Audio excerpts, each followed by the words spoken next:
Muito bem. O versículo 4. 4. Fiquei sobremodo alegre em ter encontrado dentre os teus filhos os que andam na verdade, de acordo com o mandamento que recebemos da parte do Pai. O apóstolo Paulo, ele fazia as suas viagens. E numa dessas viagens, ele encontra os filhos dessa senhora. E esses filhos estão andando na verdade. Isso trouxe o que para o apóstolo Paulo? Ele ficou sobremodo alegre. Sobremodo alegre. Por quê? Porque os filhos da senhora eleita andavam na verdade do mandamento do Pai.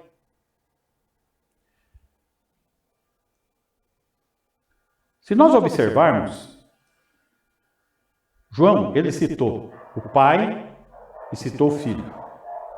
Ele fez uma conexão proposital da divindade de Cristo. Ele apresenta o mandamento do Pai, apresenta o Filho, a vontade do Pai, a vontade do Filho. Ele fala do Pai, ele fala do Filho. Ele põe num pé de igualdade. Por que ele faz isso? Porque já existia um movimento nessa época gnóstico, aonde eles não admitiam uma divindade do Filho.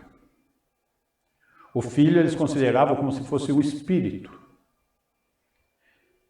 Então a ideia é de algo. Eu não sei se vocês já viram uma imagem onde você olha, você fala, não, essa imagem é uma pessoa. Eu posso até tocar nela. Mas se você for tocar, não toca, atravessa. Eu fui certa vez num cinema, em Disney World. Era um cinema, uma bola. Você ficava dentro do filme. O filme era imagem em tudo.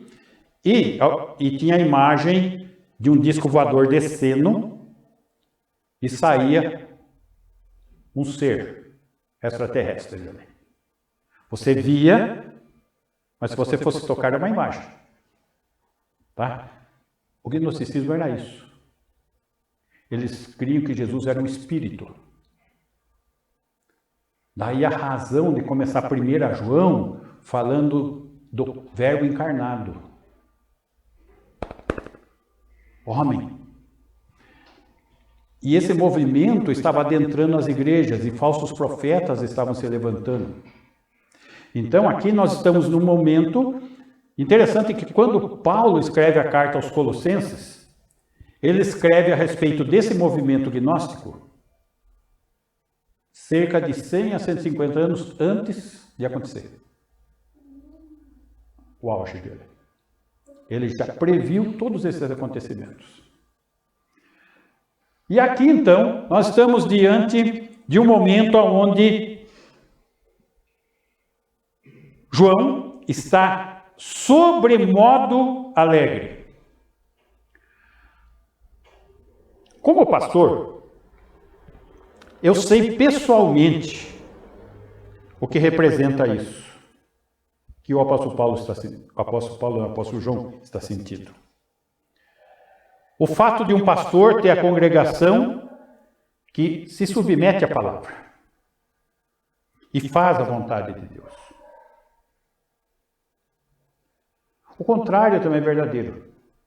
Poucas coisas são mais tristes para um pastor do que um membro desobediente, rebelde, e que recusa andar na verdade. Verdade do mandamento do Pai. Nem todos têm a oportunidade de ser pastor, mas muitos têm a oportunidade de ser pai, ser mãe. E quanto desagradável é para um pai e para uma mãe ter um filho rebelde, um filho desobediente traz tristeza. É o máximo que eu consigo aproximar. E existem momentos onde você se sente tremendamente motivado, como esse momento, fiquei sobremodo alegre. João está falando. Como também tem momentos de sobremodo triste. São poucos. Estou aqui 6 anos com a igreja, 10 anos aqui em Lambari. Eu conto no dedo os momentos sobremodo triste. Consigo apontar 3. Não vou falar. Mas eu consigo apontar 3. Que eu sou demasiadamente persistente, mas existem momentos que a gente fica pensando, puxa, acho que eu vou voltar para São Paulo. Porque a impressão que está dando é que é em vão.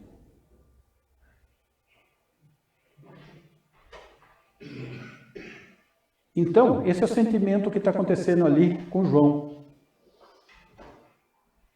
Ele não está triste, ele está alegre. Fiquei sobremodo alegre. Mas é que essa moeda tem 2 lados, né? Tem dia triste também. Né? E João está sobremodo alegre porque eles andam na verdade. Alegre por andar na verdade. Do quê? Do mandamento do Pai. Se existe um pai, é porque existe um filho. E se o pai é Deus, existe um Deus Filho. Raciocínio super simples. Eu trabalhei com o evangelismo de judeus nas ruas. E o judeu não crê que Jesus é o Filho de Deus. E como apresentar isso para um judeu, já que você não pode apresentar o Novo Testamento, que eles não creem no Novo Testamento? Por favor, põe aí para mim Provérbios 34. Provérbios capítulo 30, versículo 4. Quem subiu ao céu e desceu? Quem cerrou os ventos dos seus punhos? Quem amarrou as águas na sua roupa?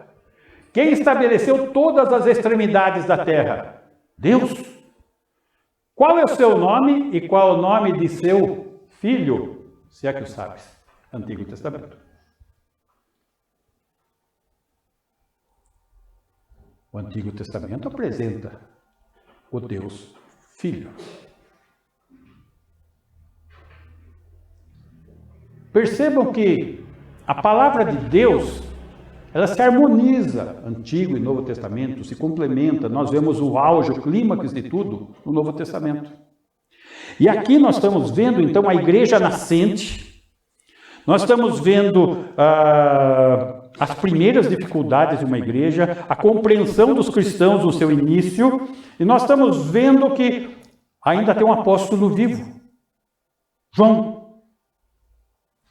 E João está alegre, porque está vendo a igreja, os irmãos, andar na verdade, em específico, esses filhos da Senhora eleita, andando no mandamento do Pai.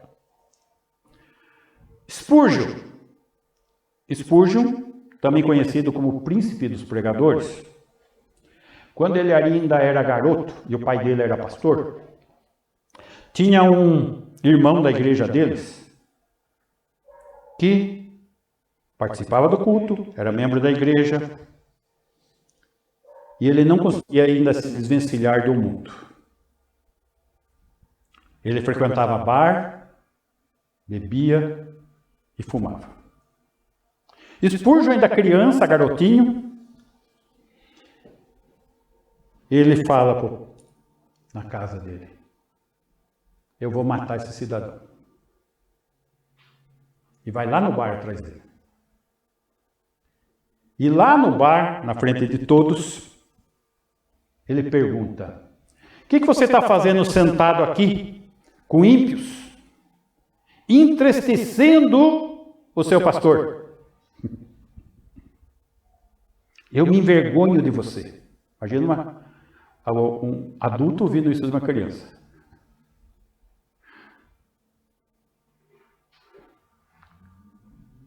E esse cidadão ficou tão chocado com o acontecimento que ele se levantou, foi até o pai do garoto se desculpar e teve uma mudança de vida.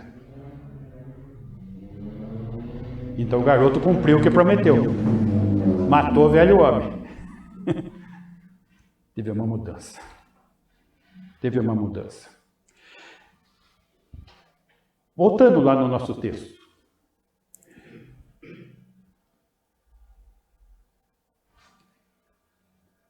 João estava alegre por ver aqueles garotos, filhos na fé, andando na verdade do mandamento do Pai. Versículo 5.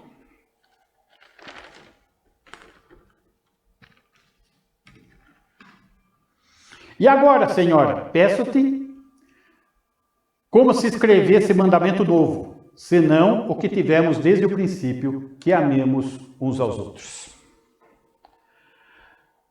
Irmãos, nós precisamos cuidado com a verdade. A base da primeira ênfase foi a verdade, que nós estudamos domingo. A verdade, ela não pode ser vaga. A verdade, ela não pode ser geral, genérica. Mas os mandamentos tornam a verdade específica e obrigatória.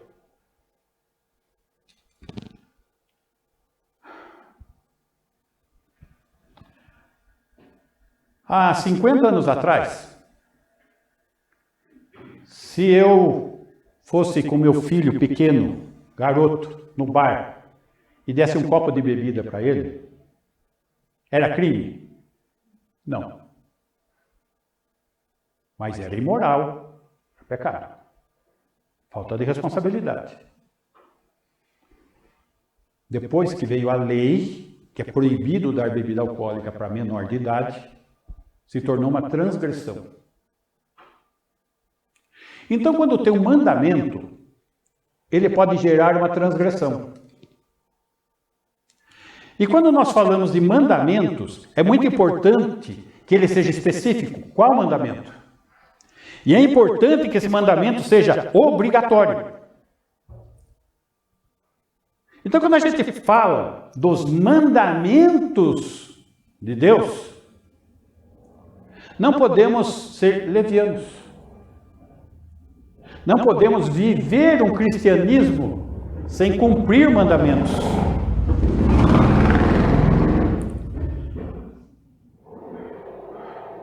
Como os mandamentos são do Pai, de Deus, cada um deles é uma expressão de amor. Deus amou o mundo. E não apenas uma lei. Essa é a questão. Um mandamento não é apenas uma lei, é uma expressão de amor. Salmo 33:11. Salmo 33:11. O conselho do Senhor dura para sempre, os desígnios do seu coração por todas as gerações. Da onde vêm os mandamentos? Do coração de Deus. Os desígnios, os caminhos que ele está apontando para nós. Mandamento é a expressão de amor. Não é a expressão dura da lei, no sentido, o transgressor morre. Estudamos isso em Gálatas. Os mandamentos vindos de Jesus.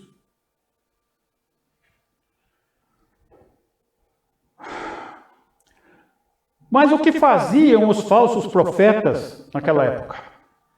Eles banalizavam os mandamentos santos de Deus. Assim como hoje.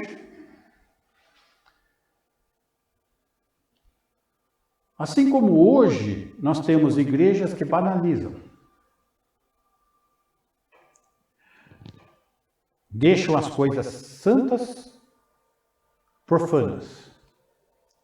E em vez de as crentes viverem em santidade, vivem em profanidade. O que é profanidade? É quando você lida com algo santo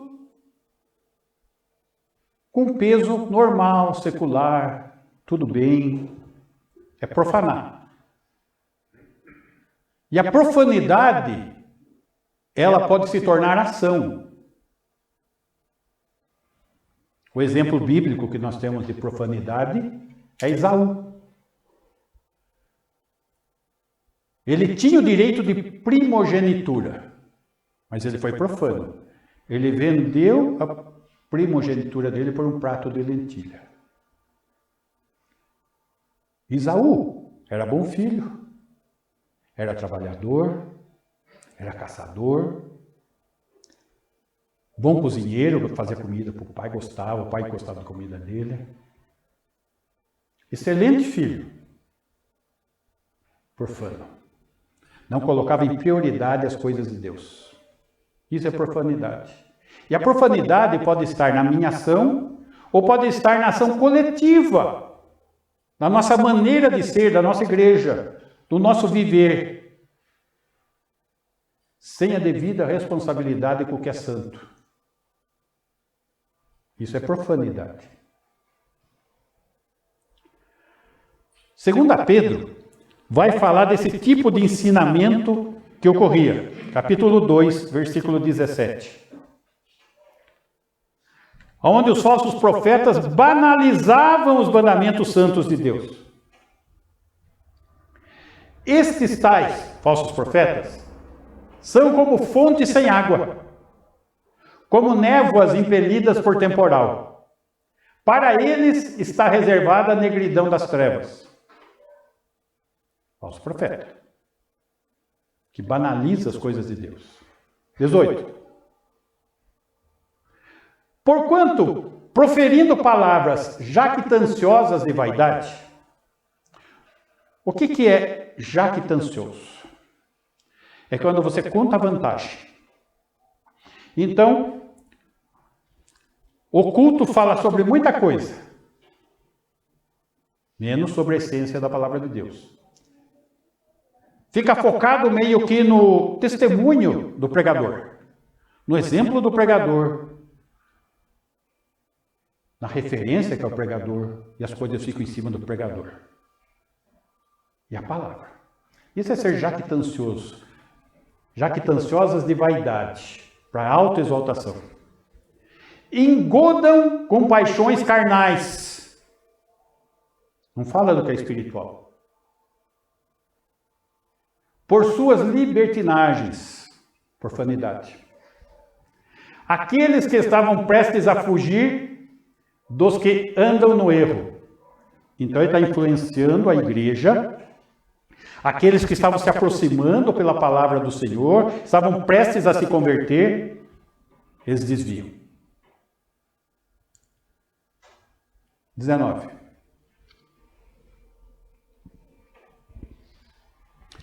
Prometendo-lhes liberdade, quando eles mesmos são escravos da corrupção. Faço o que eu mando, mas não faço o que eu faço. Pois aquele que é vencido fica escravo do vencedor. 20. Portanto, se depois de ter escapado das contaminações do mundo mediante o conhecimento do Senhor e Salvador Jesus Cristo, ou seja, ouviram a palavra, se achegaram à igreja, se tornaram um dos líderes, se deixam enredar de novo e são vencidos, tornou-se o seu último estado pior que o primeiro. A condição de tal pessoa ficou pior do que quando ele chegou, incrédulo. 21. Pois melhor lhes fora nunca tivessem conhecido o caminho da justiça, do que após conhecê-lo, volverem-se para trás, apartando-se do santo mandamento que lhes fora dado. Apartou-se do quê? Mandamento. Qual que é a sequência aqui? Verdade, amor, mandamento. Esse é o andar do cristão. 22. Com eles aconteceu o que diz certo adágio verdadeiro. O cão voltou ao seu próprio vômito e a porca lavada voltou a revolver-se no lamaçal. Com quem? Os falsos profetas. Aqui não está falando de crente e de perda de salvação, gente. Está falando de falso profeta. Normalmente esse texto aqui é tratado errado. Fala, aqui está vendo, perdeu a salvação. Quando o Senhor nos dá a vida, é vida eterna. Quando nós nascemos de novo espiritualmente. Tá? Só que esses falsos profetas, eles não provaram o nascimento. Eles participaram, ouviram a palavra, mas não foram transformados por ela. Essa é a questão. Nós vamos ver no 3 João que isso gerou uma problemática muito grande na igreja da época. Porque a igreja da época, como que funcionava missões? Começou a igreja. Puxa, precisamos levar a palavra. Alguns irmãos se levantavam. Não, eu vou levar a palavra. Ia para uma outra cidade, outra região.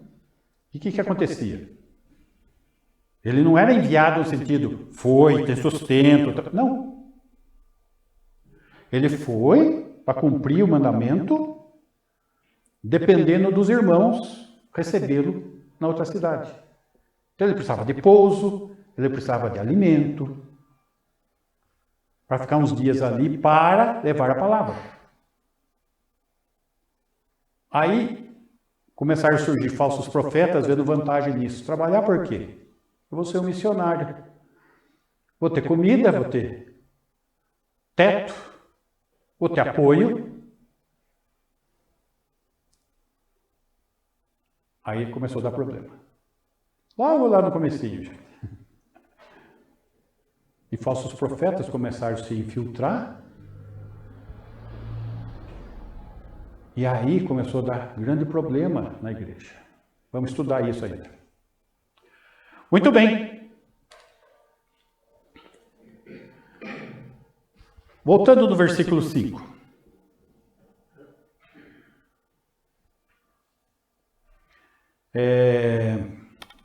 Segunda João 5. E agora, Senhora, peço-te, não como se escrevesse mandamento novo, senão o que tivemos desde o princípio, que nos amemos uns aos outros. No que se resume a lei e os profetas? Lá nos evangelhos, faça amar a Deus acima de todas as coisas e ao próximo como a ti mesmo. Isso estava baseado no quê? No Antigo Testamento. Ok? Muito bem. Só que aqui está falando de um mandamento novo. Esse mandamento, amar o próximo, ele é antigo. O que tinha diferente nesse momento aqui? Oi?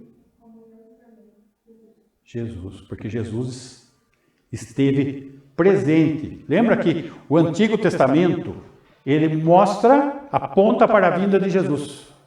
Então, quando Jesus chega neste mundo, ele é o ápice de toda a mensagem. E ele traz um mandamento novo, que é complemento daquele outro. Amar como eu vos amei. Você amar como você mesmo? Eu me amo. Ótimo. Mas como Cristo amou, a questão mudou. Esta é a diferença da palavra amor no texto grego. Ainda essa semana eu estava vendo isso, aonde Pedro é confrontado por Jesus. Jesus chama Pedro. Pedro, tu me amas? Eu te amo, Senhor. Apacenta as minhas ovelhas. Pedro, tu me amas? Eu te amo, Senhor. Apacenta as minhas ovelhas. Pedro, tu me amas? Pedro fica triste. Apacenta as minhas ovelhas.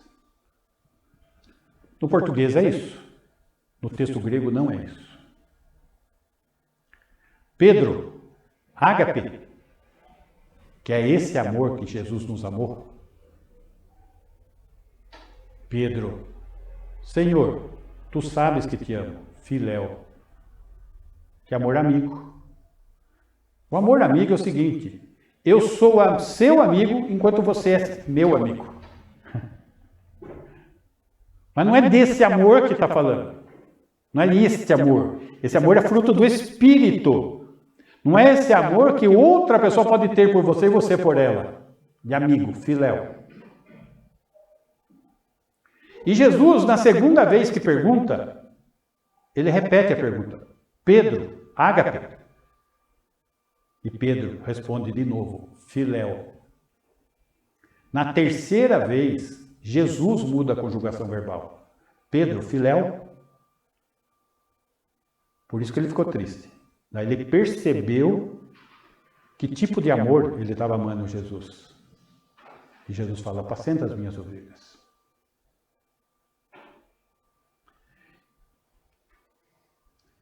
Este amor é amor divino. E esse amor nós temos condições de amar. Senão ele não ia dar ordem. Existe uma ordem aí. E essa ordem está ligada a quê? A ação do Espírito em nossas vidas.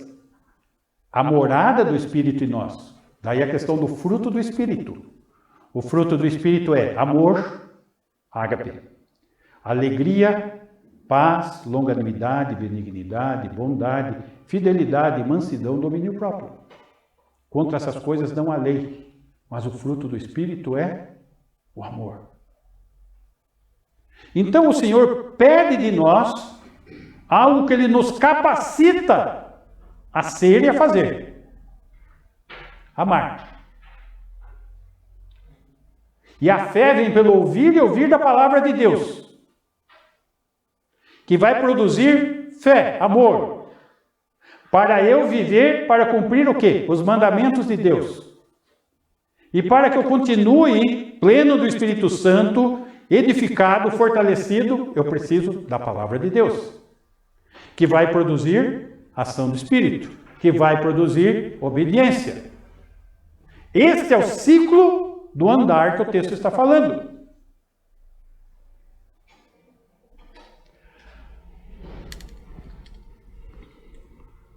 Então, com a vinda do Filho de Deus ao mundo, esse mandamento é novo, em termos de ênfase e exemplo. Como eu vos amei.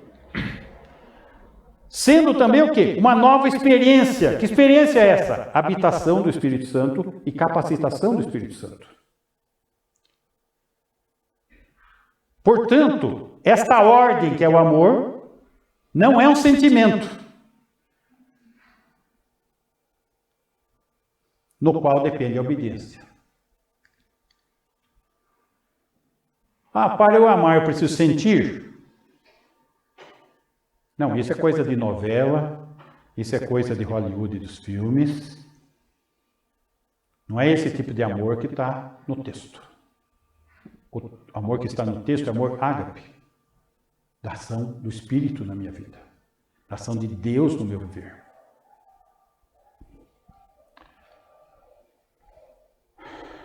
Versículo 6.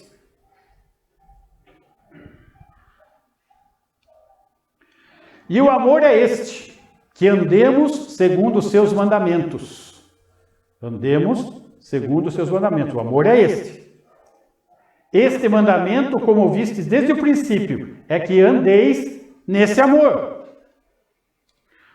Muito bem. João, ele está prosseguindo, explicando que o amor e a obediência têm que andar juntos.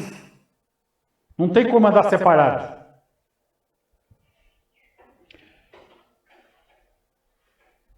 Quem obedece a Deus é aperfeiçoado em amor. Na primeira carta, João explicou essa questão. Vamos lá. 1 João 4, 18. Primeira carta de João, capítulo 4, verso 18.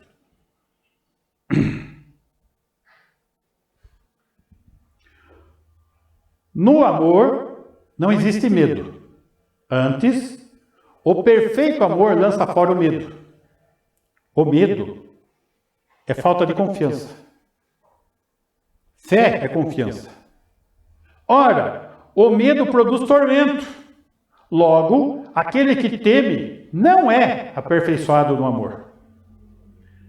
19. Nós amamos porque ele nos amou primeiro. Nós éramos inimigos.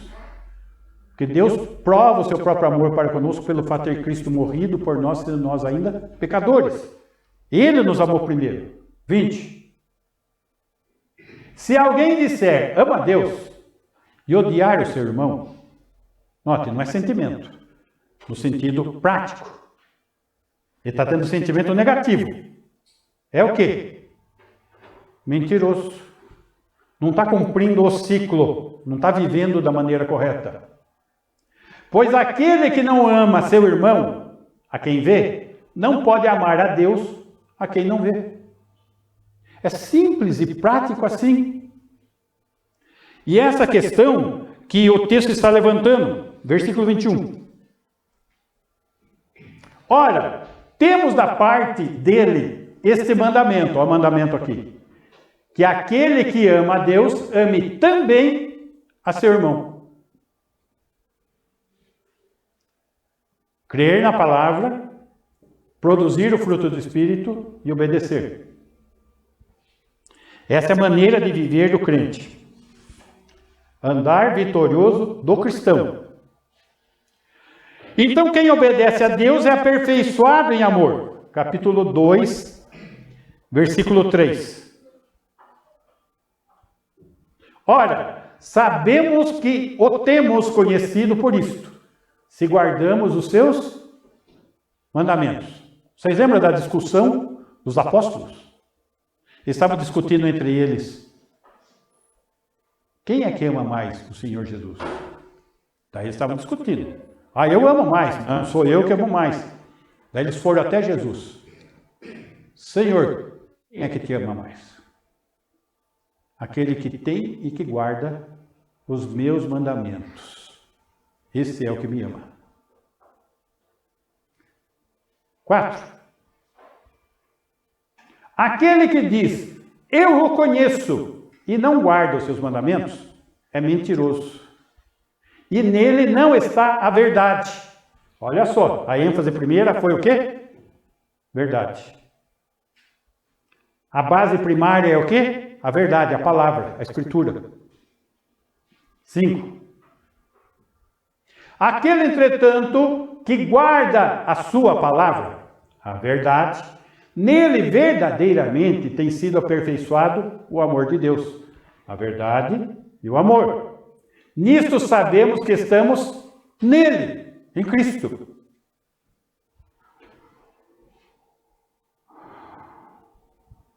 Então, nós somos salvos ao crer na verdade.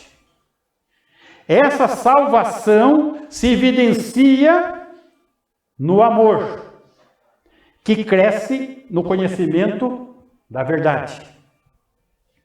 A obediência aos mandamentos do Pai permite aprender mais da verdade. É um ciclo. Verdade, amor, mandamento. Verdade, amor, mandamento. É um ciclo. Para ser vivido, andar nisto. Então, esse andar é um círculo vitorioso. Verdade, amor, mandamento. Mandamento novo, amemos uns aos outros. Amor é andarmos nos mandamentos. Essa é a sequência da ênfase anterior que nós vimos. E a ênfase anterior era o quê? Ama a verdade, conhece a verdade, permanece na verdade sempre, usufrui da verdade em amor. Note que ele avançou da verdade em amor, deu sequência no texto, falando da verdade, do mandamento. O mandamento novo, amemos uns aos outros, e amor é andarmos nos mandamentos. Essa sequência cíclica.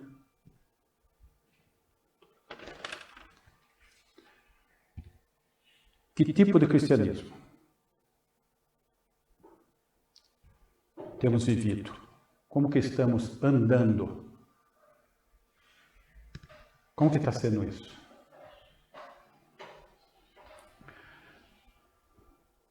Veja só, não é uma questão fácil para nenhum de nós quanto à carne, quanto à nossa vontade. Mas ao mesmo tempo também é uma questão de fé, de crer, de trazer os respectivos frutos na nossa vida, que vai conduzir uma vida de obediência. E obediência não como peso, obediência porque os mandamentos do Senhor são mandamentos do coração dele, como vimos no Salmo. São mandamentos de amor, para o nosso bem.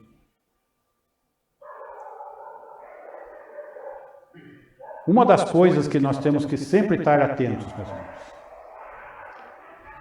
é viver um cristianismo real. Um cristianismo verdadeiro.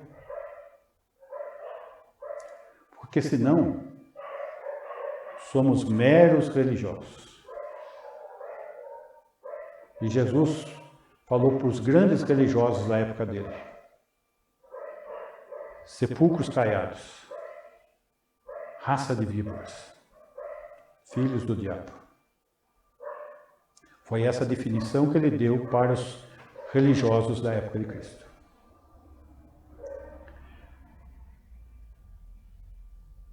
Não podemos ter uma definição da boca de Cristo, que é cheia de graça e misericórdia, como esta: sepulcro caiado, morto, raça de víbora. Lá em Romanos 3 fala dos lábios como víboras, filhos do diabo, no mundo que jaz no maligno. Que o Senhor nos ajude a viver intensamente e sermos parte dessa igreja que tanto Ele amou, morreu por ela e tem dado do seu Espírito para podermos viver o cristianismo que Ele deseja que vivamos nos seus mandamentos. Amém? Ok. Vamos ficar em pé, vamos orar?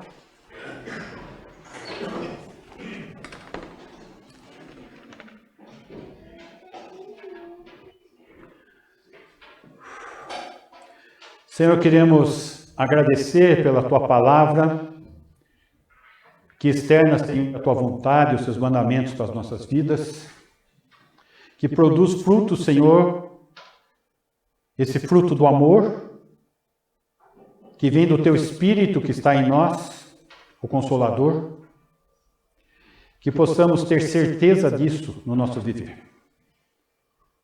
Diz a Tua palavra que o Teu Espírito testifica com o nosso Espírito, que somos Teus filhos. E que essa voz possamos ouvir com convicção em nossas mentes e corações. E possamos viver intensamente a Tua vontade para as nossas vidas. Gratos pelo privilégio de Te servir, clamamos, Senhor, a Tua boa companhia e bênção, no Teu nome, Jesus. E que o amor de Deus o Pai, amor manifesto na entrega de Jesus Cristo, o Filho, que tem derramado superabundante graça, Senhor, a cada dia sobre as nossas vidas.